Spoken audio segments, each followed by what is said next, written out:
What is one of the biggest challenges or fears that you have faced in your career, and how did you overcome it? So I think there's been a couple times in my career when I've been offered additional departments to oversee or additional responsibility, and sometimes you start to second guess yourself, but you always have to have that internal voice that's saying, I can do this, I can overcome this, and I think it just all comes down to constantly learn, constantly read, be inquisitive, ask a lot of questions. I have found in my career that a lot of people don't want to ask questions because they're afraid that it signals that they don't know something. And I think I always encourage people, I'd much rather you ask me questions than try and sort something out and really struggle with it. Any great achievement or career milestone that you'd like to share with the group? Sure. So when I think about being a leader, it all comes down to the people that you surround yourself with. So I think my proudest achievement was the team that I had built when I was with Lincoln. And then the questions that I asked myself when I left Lincoln to go to Pinnacle was, can I do it again? Or could I even do it better?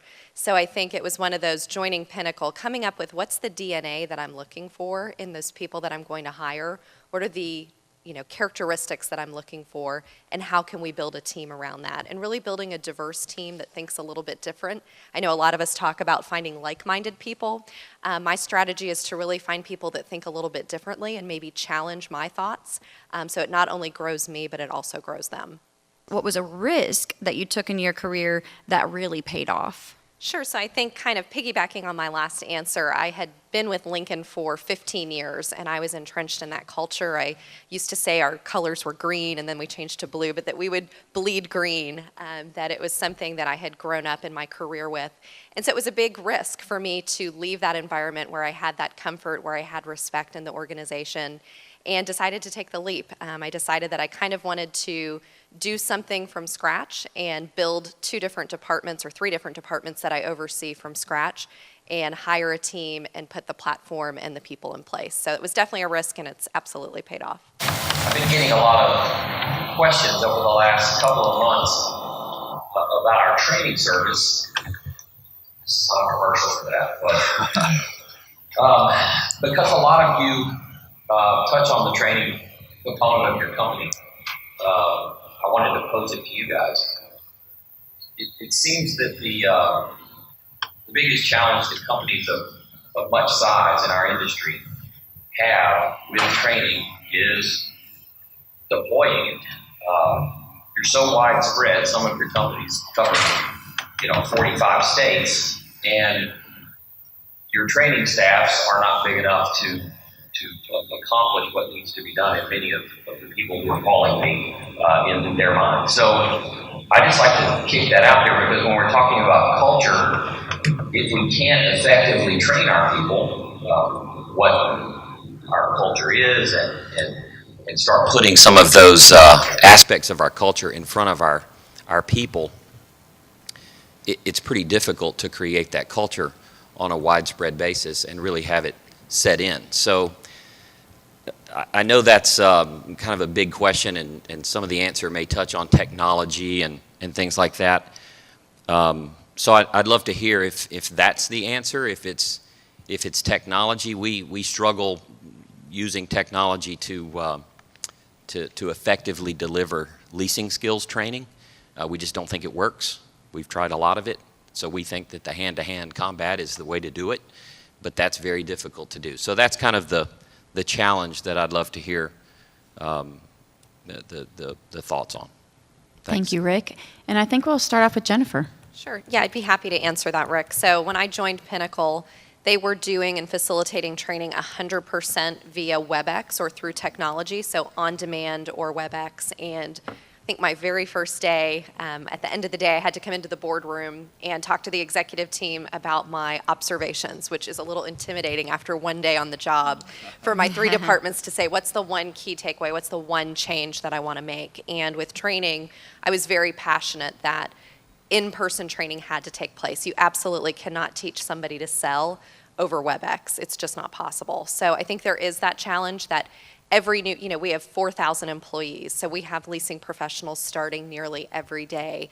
And you can't necessarily be there on their first day, but it's finding that happy medium of getting people into the classroom within the first week or 2 weeks of coming on board, and that training should not rely solely with the training department. It really is everybody in the organization is an extension of the training department, and everybody needs to pitch in to make that happen. So either having mentors or field trainers that work at a site that can also provide training, I think has been very effective in my career. And then following up with that with people from a corporate office or a regional office that can solidify what they've been learning. And we certainly look at training as a blended approach, so it's not just that in-person training. There is a time and a place for WebEx or GoToMeeting, and that may be for a 15-minute specific skill that needs to be taught. So maybe we're rolling out POs, and that doesn't need to have an in-person training class, so somebody has to drive 2 hours for a 30-minute class.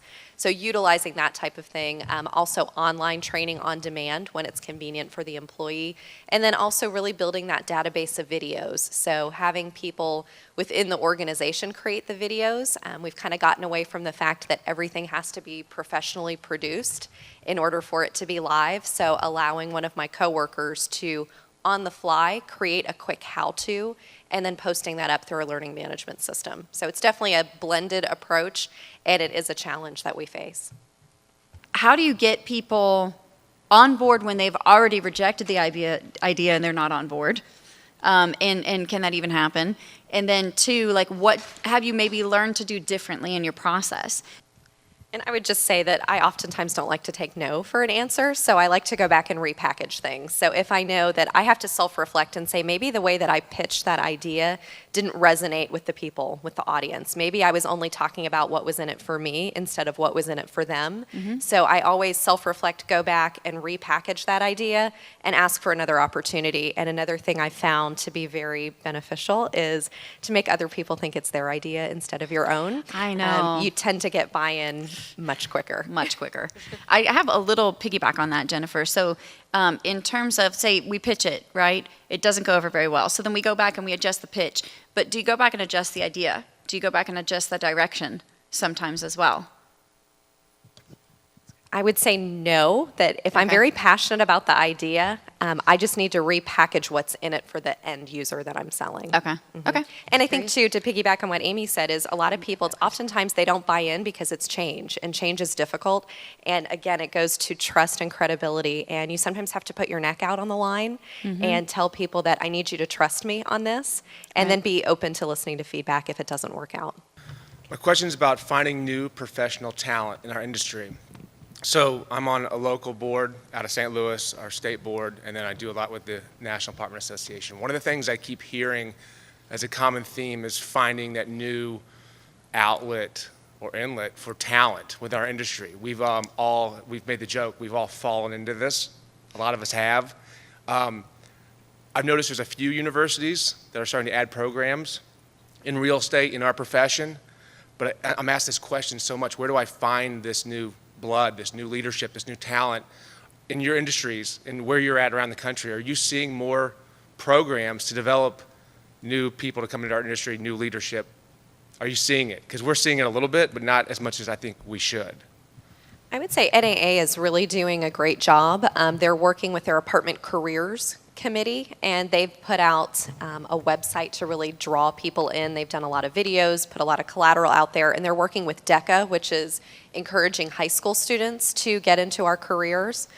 They also are working with all of the universities, and the university, that list is growing daily. I think a lot of people, companies represented here, sit on boards for those university programs and trying to encourage people for an internship program or to join our organizations after they graduate. There's still a lot of work to be done, but I think it falls back that the baseline has been created by NAA. It's up to the companies to utilize those resources to try and attract that talent. That's the one thing that you could share with us. Kind of like, I call it a success tip. Great. I would say being prepared. Confidence comes with being prepared.